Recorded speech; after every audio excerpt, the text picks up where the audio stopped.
बिस्मिल्लाहिर्रहमानिर्रहीम। शुरू अल्लाह के नाम से जो बड़ा मेहरबान निहायत रहम वाला है। आऊज़ु बिल्लाहि मिनश शैतानिर रजीम। बिस्मिल्लाहिर्रहमानिर्रहीम।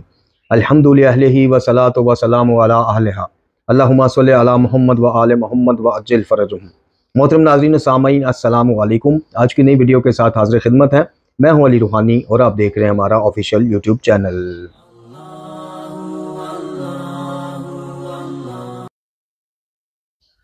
मोहतरम नाज़रीन सामीन, आज की मुख्तसरन वीडियो में कुरान करीम की एक सूरा की ऐसी दो आयात आपकी खिदमत में पेश करनी है।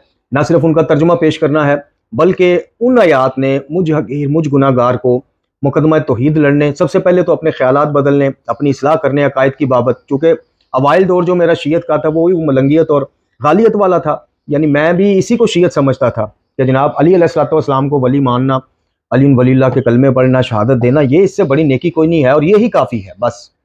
तो खैर, तो जब इस्लाह की तरफ अल्लाह पाक ने मुतवज्जो किया था, जब मेरा ये सफ़र तब्दीली का मकतब के अंदर, यानी एक मकतब से मकतब सफ़र था, एक मकतब के अंदर जनाब मलंगियत से शीयत की तरफ जो सफ़र था, जो आज भी जारी है, इन दो आयात ने मुझे किस तरह से हिम्मत, हौसला, ताकत दी थी कि मैं भिड़ गया, लड़ गया। मतलब यानी मैं जब गैर शिया से शिया हुआ तो बड़ा वार्मली कुछ हलकों में वेलकम हुआ उस वक़्त के, लेकिन जब शीयत के अंदर फिर तब्दीली का सफ़र शुरू हुआ तो वो सारा जो वेलकम करने वाले थे खिलाफ हो गए। तो मैं खैर इन दो आयात ने मुझे इस कदर हिम्मत और ताकत दी है कि आज भी उसी हिम्मत और ताकत की वजह से तौहीद का मुकदमा अल्हम्दुलिल्लाह बिल्कुल निडर और बेबाकी के साथ पेश करते हैं।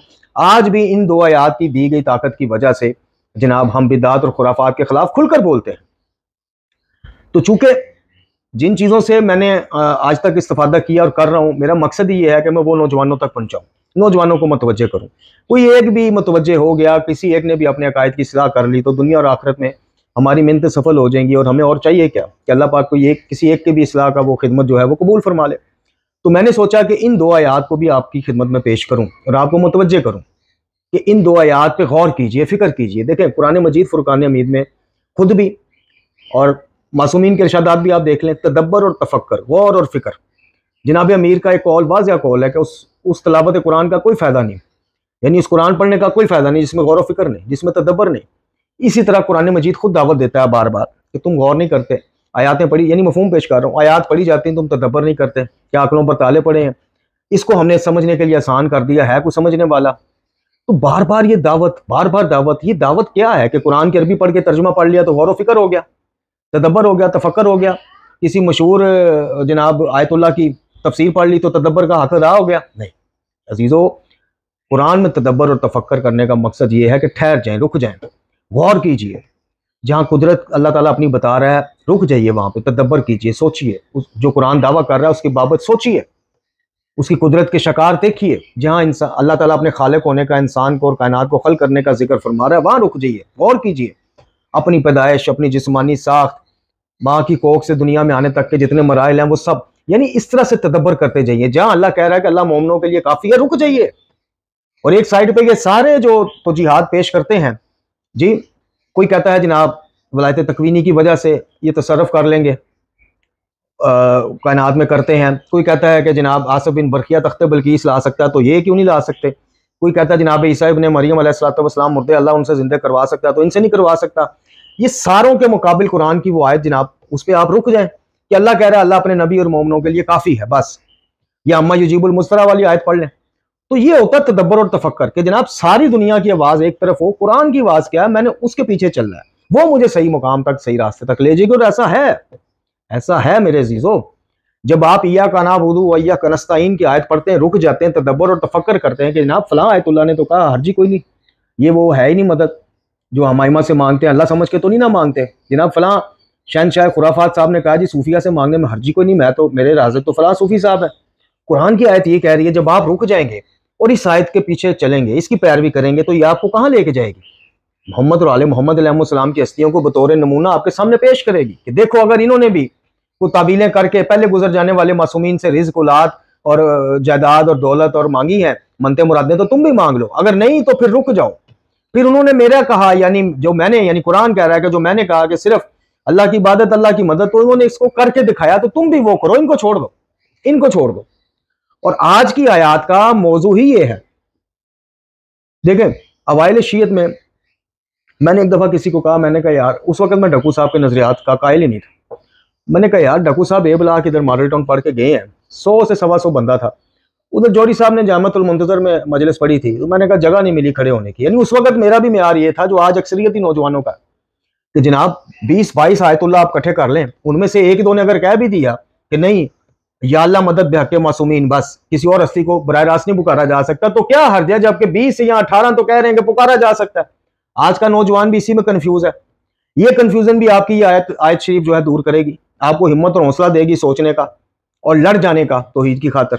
जी, तो कहने का मकसद ये है कि हमारा भी म्यार हक मोहतरम नाज़रीन और सामीन कभी यही था कि यार ये पागल है, यानी 100 बंदे एक तरफ दो कह रहे हैं कि जनाब कुमा जनी जंजीर जनी की कोई मिसाल ही नहीं मिलती सैयद सजाद से या बाकी आइमा से, नहीं करनी चाहिए। और 100 बंदा जो कर रहा है वो पागल है। हम उन 100 बंदों को देखते थे, हम कुरान को, सीरत मोहम्मद वाले मोहम्मद अलैहिस्सलाम को नहीं देखते थे। आज का नौजवान भी इसी उसमें फंसा हुआ है, इसी में उसको उलझाया हुआ है। वलायत तकवीनी की कहानियां खूब बेची गई हैं, खूब बेची गई। अज़ादारी के नाम पे हर साल एक नई बिदत बेची गई, एक खुराफात बेची गई, और उसको कहा गया कि जनाब इससे शीयत को बढ़ावा मिलेगा। जरा वो एक बंदा तो लेके आओ जो अहले हदीस से, बरेलवी से या देवबंदी से शिया हुआ हो, जंजीर जनी देखते। कोई एक बंदा मुझे दिखाओ कि जिसने जंजीर का मातम देखा, उसने कहा जी मैं शिया। एक बंदा, कोई भी। वो एक बंदा दिखाओ जो जुल्जना की शबीह से मुतासर होकर शिया हुआ हो, कोई नहीं। तो कहने का मकसद ये है कि अक्सरियत को म्यार बनाएंगे तो ये नतीजा जो आज है यही निकलेगा। कुरान को म्यार बनाएंगे तो कुरान क्या कह रहा है, आइए अब उन दो आयात को आपकी खिदमत में पेश करते हैं, उनका तर्जुमा और उस दावत फिक्र को भी पेश करते हैं, और आपको बताते हैं कि किस तरह से हमें हौसला, ताकत और हिम्मत इन दो आयात ने दी। जी, ये सूरह मुबारका अल इनाम और इसकी जो आयात हैं 116 और 117 उनका निशान है। जी, यकीनन जो कुरान पढ़ते हैं माशाल्लाह मोमिनीन, वो मेरे निशान बताने से समझ गए होंगे कि इन आयात में किस चीज की बात हो रही।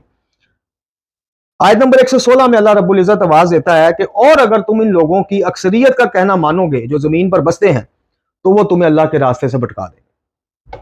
अक्सरियत को हक बनाओगे, म्यारे हक बनाओगे, बज़ाहिर तो नबी खुदा सल्लल्लाहु अलैहि वसल्लम से इरशाद है, ठीक है। लेकिन कुरान चूंकि क़यामत तक किताब हिदायत है, कुरान में पिछले ज़मानों की खबरें, आने वाले हालात सब कुछ है। कुरान की एक आयत का मखसूस शान नज़ूल होता है, लेकिन कुरान मजीद उस मखसूस शान नज़ूल के नीचे भी क़यामत तक इससे इस्तिफादा किया जा सकता है। तो अगर आज का मोमिन या मुझ जैसा बंदा कुरान खोलता है, सूरह मुबारक अल इनाम की आयत पढ़ता है, तो जैसे मौला का फरमान है, नबी खुदा सल्लल्लाहु अलैहि वसल्लम का फरमान है कि जब दिल करे कि अल्लाह की बातें सुनो, अल्लाह तुमसे बातें करे, तो कुरान पढ़ो। तो जब ये आयत खोली तो ऐसा लगा अल्लाह मुझे बता रहा है, अल्लाह पाक मुझे कह रहा है कि जब तुम अक्सरियत की रास्ते पर चलोगे तो तुम्हें भटका देंगे। यानी कुरान से इस्तिफादा ऐसे ही हो सकता है ना कि मेरे लिए मेरे रब का क्या हुक्म है, मैं पढ़ूं। अगर मैं इसी में रहूं कि नहीं जी ये नबी खुदा और उस जमाने के मखसूस असहाब के लिए था या उस जमाने के लोगों के लिए था, तो फिर मैं ये कैसे दावा किसी को कर सकता हूं कि क़यामत तक हिदायत की किताब है, ये जो कि है अल्हम्दुलिल्लाह। तो मालूम पड़ा कि जब भी मैं कुरान हिदायत की नीयत से खोलूंगा तो मुझे ऐसे लगेगा मेरा अल्लाह मुझसे मुखातब है। तो जब मैंने ये कलमात पढ़े कि अगर तुम इन लोगों की अक्सरियत का कहना मानोगे जो जमीन पर बसते हैं, तो वो तुम्हें अल्लाह के रास्ते से भटका देंगे। और ये लोग तो मैं, अच्छा अब ये पहला टुकड़ा आपने सुन लिया। इससे मुझे उस वक्त ये ताकत और हिम्मत मिली कि जनाब जौहरी साहब की मजलिस में, मैं मिसाल दे रहा हूँ, या तौसवी की मजलिस में, या आबदी इरफान आबदी साहब की मजलिस में हजारों बंदा है, तो इधर किबला ढक्कू साहब की, रियाज नजफी साहब की मजलिस में 100-150 बंदा है, तो जनाब इससे मैंने हक नहीं जांचना। इस आयत ने मुझे पहले तो ये मुतवज्जो किया कि जनाब अक्सरियत देख के डगमगा नहीं जाना, ये तो भटका देगी अक्सरियत तुम्हें अगर उनके पीछे चलोगे। अच्छा, अब दूसरी उसकी तरफ से आए, दूसरी आयत के दूसरे हिस्से की तरफ आए, और ये लोग तो महज गुमान पर चलते हैं और महज क्यास आराइयों से काम लेते हैं। हम मैंने कहा तदब्बर करें, तफक्कर करें, इधर ही रुक जाएं, सोचें। अक्सरियत गुमान से, कुरान कह रहा है, अल्लाह का कलाम कह रहा है, ला रैब किताब का फरमान कह रहा है कि अक्सरियत महज गुमान और क्यास पर चलती है। सोचिए जरा, इसको 2 मिनट साइड पर रखें, सोचें। लकड़ारे की कहानी महज गुमान और क्यास। आसफ बिन बरकिया तख्त ला सकता है, उसके पास वलायत तकवीनी है, तो इनके पास क्यों नहीं है? क्यास, गुमान। जी, सैयद सजाद खून के आंसू रोए थे तो हमारे छुरियां चाकू मारना जनाब किस तरह जायज हो जाएगा? क्या है दलील? कोई नहीं। क्यास, गुमान। ईद कुर्बान पर जनाब इस्माइल की जगह जो दुम्बा आया था जनाब, उसकी शबी को एहतराम करने का वो है, ये है, तो जुलजना की बाबत तो हर चीज ही फिर माफ है। कोई दलील? किसी इमाम ने रखा हो, पाला हो, चादरें चढ़ाई हो, जेवरात जुलजना पे चढ़ा के उसको बाहर चौक पे लाए हो, दलील कोई नहीं। क्यास, गुमान। कुरान क्या कह रहा है? अक्सरियत क्यास और गुमान का पैरवी करती है और तुझे भी इस पे लगा देगी। जी, इस आयत से यकीन करें कि यकदम ऐसा हुआ कि जैसे पता नहीं कितना करंट मेरे में आ गया और मैंने हर चीज को जनाब इस ऐनक से देखना शुरू कर दिया। अक्सरियत की ऐनक मैंने उतार दी कि जनाब ये काम अक्सरियत करती तो ठीक करती होगी, इसके पीछे वजह वो मैंने छोड़ दिया। अच्छा, अब दूसरी 117 नंबर आयत में क्या अल्लाह पाक फरमा रहा है? बेशक तेरा रब खूब जानता है कि कौन इसके रास्ते से भटका हुआ है और वो ये भी खूब जानता है कि कौन हिदायत के रास्ते पर।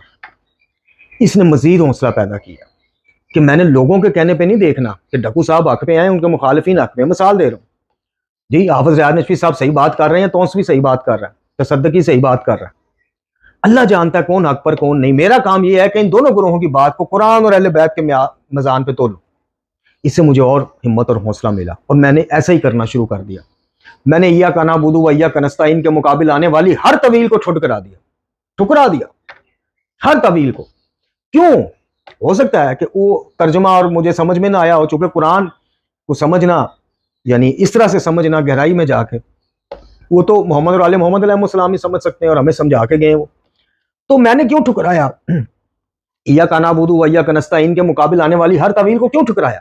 चूंकि जब मैं इस आयत को लेके दरवाजे पर गया अहले बैत के, तो मुझे जनाब अली मुर्तज़ा, जनाब हसन मुश्तबा, जनाब सैयदुल शुहदा और खसूसन सैयदुल साजिदीन इमाम अली ज़ैनुल आबिदीन अलैहिस्सलाम की सहीफ़ा कामला, इमाम जाफ़र सादिक़ अलैहिस्सलाम, इमाम मूसा काज़म, सैयद सज्जाद के बाद इमाम बाकर, मुझे किसी एक इमाम ने भी इया का नाबुदु व इया का नस्ताइन के मुकाबिल वलायत तकवीनी की कोई चीज़ नहीं बताई। मुझे जिसने यह बताया सहीफ़ा कामला से, नहजुल बलागा से लेकर यही बताया कि उससे मांग। कोई दरबान खड़े नहीं किए, कोई मजबूर नहीं किया कि सिफारशी लाएगा तो तेरा मांग, उससे मांग। तेरा भी खालक है तो हमारा भी खालक वो। मोहम्मद और आले मोहम्मद का वास्ता दे के मांग, लेकिन मांग उसी से। कुरान का वास्ता दे के मांग, लेकिन मांग उसी से। उम्मीद उसी पर, तवक्कल उसी पर, मदद उसी की, खालक वही, राज़िक वही। तो इस वजह से मैंने इया का नाबुदु व इया का नस्ताइन पर ऐसा यकीन महकम बनाया कि मेरे सामने आप 70 फतावे भी लेके आ जाएं, मैं आपसे कहूंगा कि मुझे इन फतावों की नहीं, मुझे सीरत मासूमीन में से किसी एक दलील की जरूरत है। ऐसा रासिख ईमान हो जाता है इंसान का। तो ये 117 नंबर आयत में यही बताया जा रहा है कि बेशक तेरा रब बेहतर जानता है कि हिदायत पर कौन और भटका हुआ कौन है। अक्सरियत को देख के हिदायत का गुमान ना कर। मत देख कि 1000 लोग जनाब कुमाजनी कर रहे हैं और 10 मना कर रहे हैं कि यार मुड़ जाओ, बाज आ जाओ, किसी इमाम ने नहीं की, तो ये 10 की क्या औकात है जनाब 1000 को देख। नहीं, रब कह रहा है कि खुदा बेहतर जानता है, तू हक को देख, बस हक वाले अकलियत में होंगे। ये 116 नंबर आयत में यही बताया कि अक्सरियत तो तुझे अल्लाह के रास्ते से भटका देगी। क्यों भटकाएगी? आगे लॉजिक पेश किया कुरान ने, वजह पेश की है। वो इसलिए कि ये लोग तो महज गुमान पर चलते हैं या महज कियासराइयों पर चलते हैं। और आज को मैंने बता दिया, ये हुआ तो वो भी हो सकता है, वो हुआ था तो ये भी हो सकता है, फलां नबी ये कर सकते हैं तो ये भी कर सकते हैं, फलां नबी ने मुर्दा जिंदा कर दिया तो जनाब ईसा ने मुर्दा जिंदा कर दिया, फखरे ईसा नहीं कर सकेंगे?